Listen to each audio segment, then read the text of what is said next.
With that, we are going to start our hearings today. And our first bill of the day is House Bill 126, sponsored by Delegate Crosby, General Provision Standard Time, Year-Round Daylight Savings Time. Delegate Crosby, are you with us? I am. Good afternoon. Welcome. Good afternoon, Madam Chair, members of the HGO committee. For the record, Delegate Brian Crosby, House Bill 126, General Provisions, Standard Time, Year-Round Daylight Savings Time. This bill is in the exact same posture you all passed out of the House or out of committee last year, and it really would put Maryland on permanent daylight savings time once the clocks jump forward after each surrounding state, as well as the District of Columbia also enacts the same piece of legislation. That way we're all on the same time zone, or at least the immediate surrounding states on the Eastern time zone are in the same exact posture. As many of you heard me say before, this is more than just an annoyance. There are significant health risks when we mess with our circadian rhythm twice a year. The week after the clocks adjust, both forward and backwards, there's an increase in heart attacks, strokes, workplace injuries. There's lower work output, test scores are lower, and first responders see a spike in both car accidents and suicides. So there is well-documented consequences in shifting our clock. The only thing I want to touch on is that there are more opponents this year.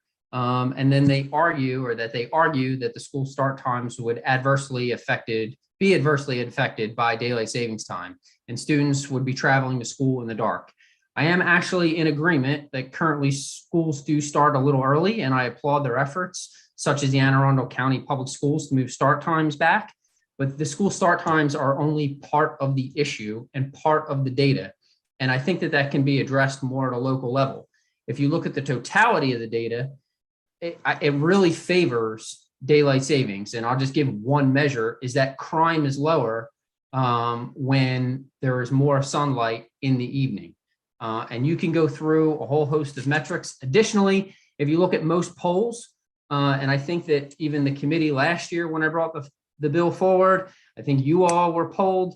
I think most people prefer daylight savings time by an overwhelming majority. So that is why I kept it.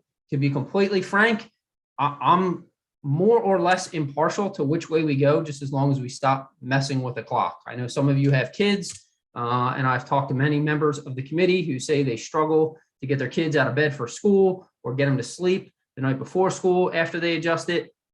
And I would just like this chaos to end. So with that, I think Scott Yates is also going to testify, and I will be around for questions, but I ask for a favorable report on House Bill 126. Thank you, Delegate. And at this point, I would call Scott Yates. Scott with us? Richard, do we know? Yes, he's here. Okay. Mr. Yates. Hi, sorry, I was just having trouble clicking the button. Hi, I'm Scott Yates. I was just actually trying to change my little thing because that's my work thing on the bottom of the Zoom and not my personal. I'm Scott Yates. I'm the leader of the international movement to #Lock the Clock, otherwise known as just me. And this is my hobby that I do nights and weekends. I've worked with Delegate Crosby in previous years on this bill. I think this bill is a terrific step forward. The polling data that's out there shows overwhelming support for the idea of not having to change the clocks anymore. I think most of you in this committee were involved in the hearing last year. I think one of the big issues that kept this bill from going forward last year was concern about school kids. And I just want to, we didn't really get to talk about that last year, and I wanted to just address that head on, which is that, you know, frankly, yes, it is a concern. We do want to make sure that kids are as safe as possible.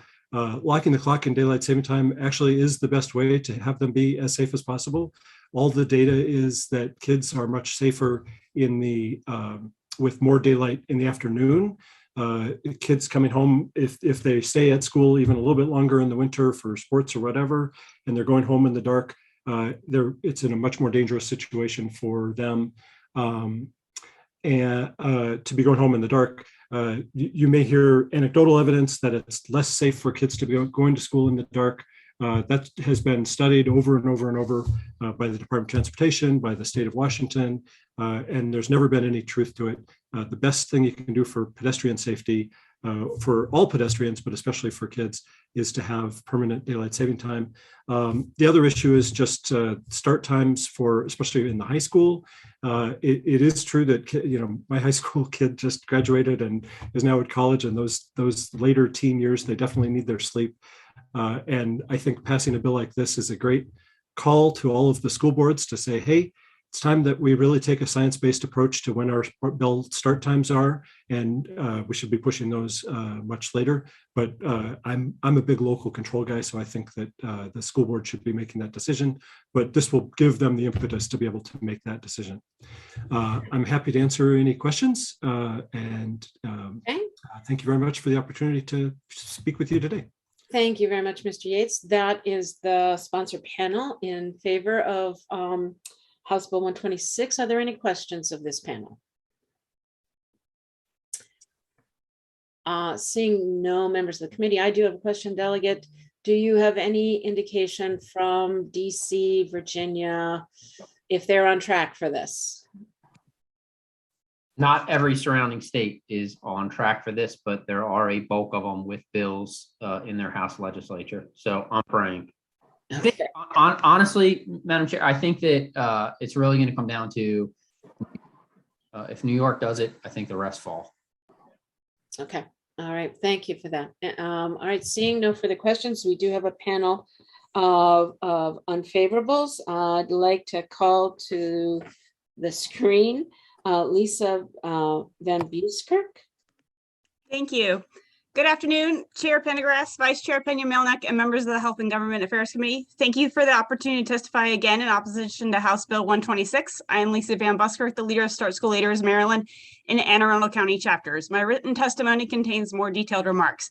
I'm heartened by the sponsors and his fellow supporter advocating for later start times, and I look forward to one of the delegates putting forth some legislation mandating this, because our school systems have been studying this off and on for 25 years. And this legislature passed legislation in 2014 and 2016, but that hasn't moved the needle. So I look forward to a further discussion about school start times. But we as a nation, and indeed the world, have put health and safety at the forefront of our lives for the past 2 years. And we would be remiss to ignore the recommendations of health experts that permanent daylight savings time is unhealthy and unsafe. A delayed sunrise would put more Marylanders of all ages commuting to work and school in morning darkness, an unnecessary, unsafe, and unhealthy condition. It would be even more egregious for the adolescent students. Maryland schools. So I encourage you to look at my testimony, which on the last page shows a chart of the more students from K through 12 that would be traveling to school before sunrise, let alone be picked up in school buses in the dark, with sunrise as late as 8:39. Which of your which of your district schools would now start before sunrise, with sunrise as late as 8:39 under permanent DST? Last year's permanent DST legislation was not on the radar of most schools, with the exception of Anne Arundel County Public Schools. When HB 1013 crossed over to the Senate, the committee chair wanted to hear from more community members and school citizens about the impact of permanent DST. I hope that you will be seeking your own school system's input about their operations and the impact of student safety before your vote. I hope that the Maryland Free State Parent Teachers Association will submit testimony that supports the national PTA position quoted in the Washington Post in 2019, that the national PTA is opposed to daylight savings times during the winter months because of the safety factor. Similarly, the Baltimore Sun's editorial board opposed the legislation in 2020. Please vote for an unfavorable report on HB 126. I would support amending the bill to include a mandate for minimum safe, healthy, and age-appropriate start times for all schools, as recommended by the 2017 Massachusetts study on permanent DST referenced in my written testimony, or an amendment to permanent standard time. If your issue is with the switch back and forth, then permanent standard time would be the better solution. And to answer the question about surrounding states, Virginia has legislation that is proposing permanent standard time. Pennsylvania has legislation that proposes permanent standard time, as well as other legislation proposing permanent daylight savings time. and Delaware in 2019 passed legislation for permanent daylight savings time. So the agenda is certainly mixed across the state surrounding us. Thank you. Thank you. We're going to need to wrap up. I'd like to call Melissa Ellis, please. Thank you. Good afternoon. Excuse me. I'm Melissa Ellis, member of the Board of Education of Arundel County and a parent of 2 public school students. I am here to express my opposition to House Bill 126, a position also taken by the Board of Education of Arundel County. You should have received written testimony with the board's opposition. As someone who has been intricately involved in the difficult work to move our schools to healthy hours, I urge you not to move this legislation forward, as it will undo our efforts to finally implement healthy hours for the students of Anne Arundel County beginning this fall. And it will create an insurmountable obstacle for other school districts throughout the state working toward that same goal. In 2014, the Maryland Departments of Health and Mental Hygiene and Education released a report based on decades of research supporting the need to shift middle and high schools to later start times for the health and safety of our students.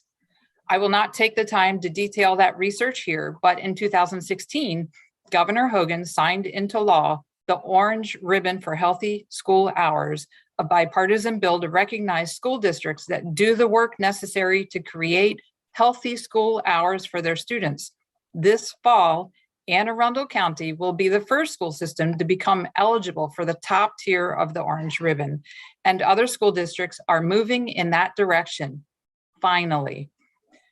The recommendation by all major health and education organizations, including the American Academy of Pediatrics, the CDC, American Psychological Association, and the National Parent-Teacher Association, that middle and high schools start no earlier than 8:30 is based on the time of the sunrise under our current schedule of alternating between standard time and daylight savings time. A permanent daylight savings time would shift the sunrise an hour later in the winter, meaning that in January of each year, the sun would not rise until around 8:30 a.m. This means that students throughout the state would be walking to schools and bus stops in the dark, and not just high school students.